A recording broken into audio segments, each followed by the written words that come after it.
мына қоғамдастық, кәсіби қоғамдастық аясы, желілік кәсіби қоғамдастық аясында бірлесе жұмыс жасаудың нәтижесінде сол бір-бірімен тәжірибе алмасу арқылы әріптестеріміз, жалпы біз педагогтар әлемі осындай қиындықтардан бірлесе шығып келе жатырмыз. Бүгінгі вебинарымыздың да мақсаты тағы да осы кездесіп жатқан қиындықтар немесе жақсы жетістіктермен бөлісуге бағытталып отыр. Жалпы біздің мектебімізде 2013 жылдан бері бірлік кәсіби қоғамдастығы жұмыс жасап келе жатыр. Қоғамдастықты көшбасшы мұғалімдер жетекші болып қызмет атқарды. Гусенова Фатима Аббасовна, одан кейін Гүлжанат Айтбаевна, қазіргі уақытта Дайырбекова Динара Ғабдулқызы жүргізіп келе жатыр. Бізге серіктес мектептермен 19 жылдан бастап көптеген жұмыстар жүргізілді. 13 жылдан бастап біз басқа да қоғамдастық аясында Текелі қаласының, Талдықорған қаласы, Ескелді, Қарабұлақ аудандарымен бірлесе мектептеріміз өз мектебіміздің базасында ашық есік күндерін өткізіп, тәжірибе бөлісу жұмыстарын жүргізген болатынбыз. Ендігі сөз кезегін Динара Ғабдулқызы өзіңіз жалғастырсаңыз. Жақсы, Анаргүл Жұмабековна, рахмет. Енді құрметті әріптестер, бүгінгі семинарымызға қош келдіңіздер. Енді бүгінгі бағдарламамыз бойынша тақырыбымыз қашықтықтан оқыту барысында оқушылардың уәжін көтеру. Яғни осы уақытқа дейін біз 2021 жылы жаңадан бізге бекітіліп берді серіктес мектептер, яғни Егінбаев орта мектебі және Исабаев орта мектебінен. Осы мектептермен жұмыс жоспары жасалып, қазіргі таңда жұмыстар жүргізілуде. Енді қазір кішкене болса да сіздерге бірлік қауымдастығы туралы айта кетейін. Бізде бірлік қауымдастығының тақырыбы біз өткенде чатта талқылаған болатынбыз. Күнделікті қалыптастырушы бағалау арқылы оқушылардың уәжін арттыру. Яғни бізде осы түйткілді мәселе болып саналды. Мақсатымыз сіздерге көрініп тұрған болар, жетекші мектеп пен серіктес мектептер арасында қауымдастық құру арқылы ой бөлісу, тәжірибе алмасу, білім мен біліктілікті дамыту. Яғни осындай міндеттер мен нақты күтілетін нәтижелер қойылған болатын. Енді құрметті әріптестер, бүгінгі жоспарымыз бойынша, яғни жаңа сіздер көріп кеттіңіздер, бізде бүгін ақпан айындағы вебинар жоспарланған болатын. Тақырыбымыз қашықтықтан оқыту барысында оқушылардың уәжін көтеру. Оқыту барысында оқушылардың оқуға уәжін қалыптастыру тәсілдері.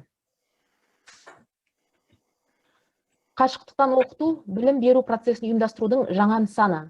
Оқушы үшін білім беру процесі құрдастармен бәсекеге қабілетті қарым-қатынастың болмауына және сабақ режимін өз бетінше жоспарлау тәжірибесінің болмауына байланысты нақты проблемаға айналады. Оқушы оқуды жалғастыруға деген ынтасын жоғалтады. Қашықтықтан оқытудағы өзекті мәселелердің бірі дұрыс мотивация. Тұрақты уәж сіздермен қашықтықтан оқытудағы тиімді әдіс тәсілдер туралы ой бөліскім келіп отыр. Мен сіздерге өзімнің пайдаланып жүрген әдіс тәсілдермен, өз тәжірибеммен біраз мәліметтер келтірмекшімін. Жалпы қашықтықтан оқуға былайша айтқанда заман талабы деп бұрын айтатын болсақ, қазір өзіміз практика жүзінде көп мәселелермен бетпе-бет келгендіктен ол туралы көп ақпараттарды түсініп жатырмыз. Барынша жағдайдан шығуға бар күшін жігерлеріңізді салып жатқандарыңызға мен сенімдімін. Жалпы қашықтықтан оқыту дегеніміз не? Қашықтықтан оқыту деп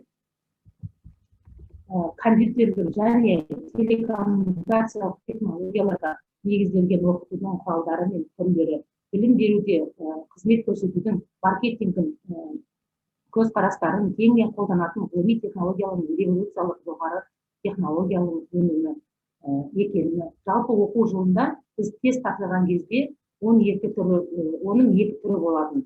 Біз білдік, ол синхронды оқыту және асинхронды оқыту. Қазіргі жағдайда біз осы екі оқытудың түрін аралас қолданып келеміз.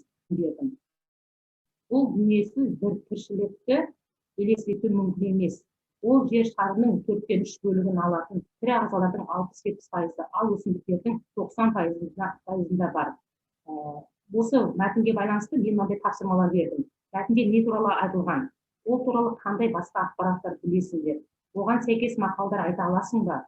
оның мәнін ашатындай ребус құрастыра көр дегендей тапсырмалар беру арқылы сабағымды жүзеге асырдым деген нақты және түсінікті ақпарат беруіміз керек. Мен көбінесе WhatsApp арқылы, WhatsApp желісі арқылы сабақтар өткізіп жүрдім, видео сабақтар. Ол WhatsApp арқылы видео сабаққа шығып, ол оқушыларменен ең бірінші сабақтарымды түсіндіріп, сілтемелер арқылы осы видео сабақтарды түсіндіріп отырдым. Және де ол сілтемені кейбір оқушылар аша алады, кейбір оқушылар аша алмауы мүмкін.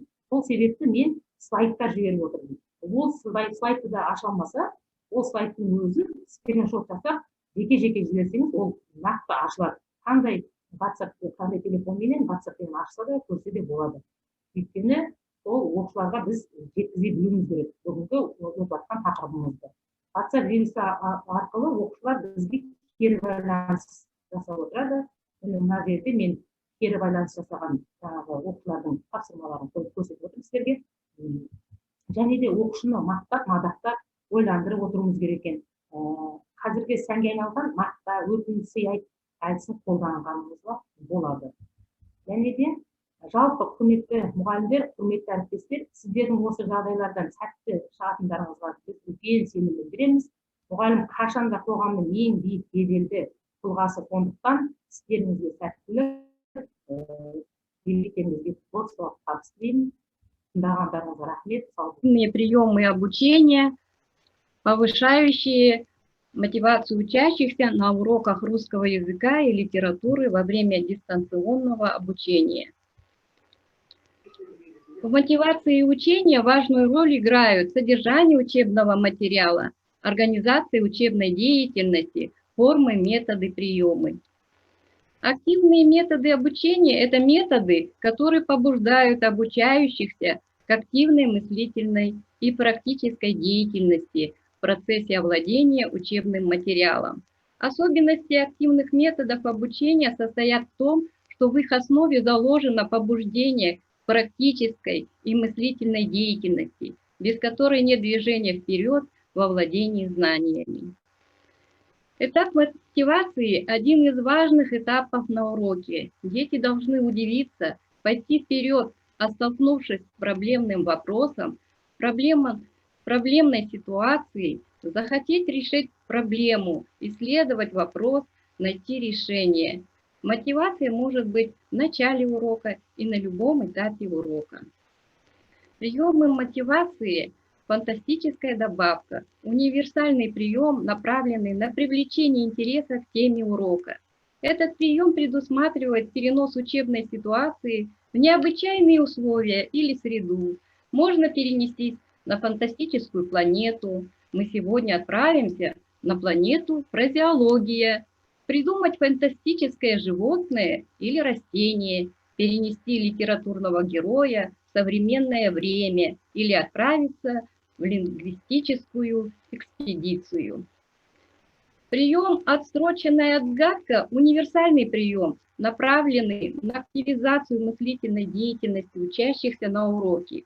Формирует умение анализировать и сопоставлять факты, умение определять противоречия, умение находить решения имеющимися ресурсами.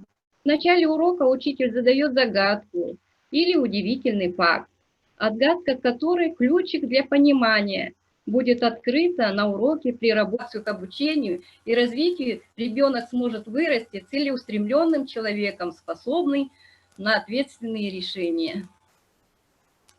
Успехов нам всем в нелегком деле воспитания детей.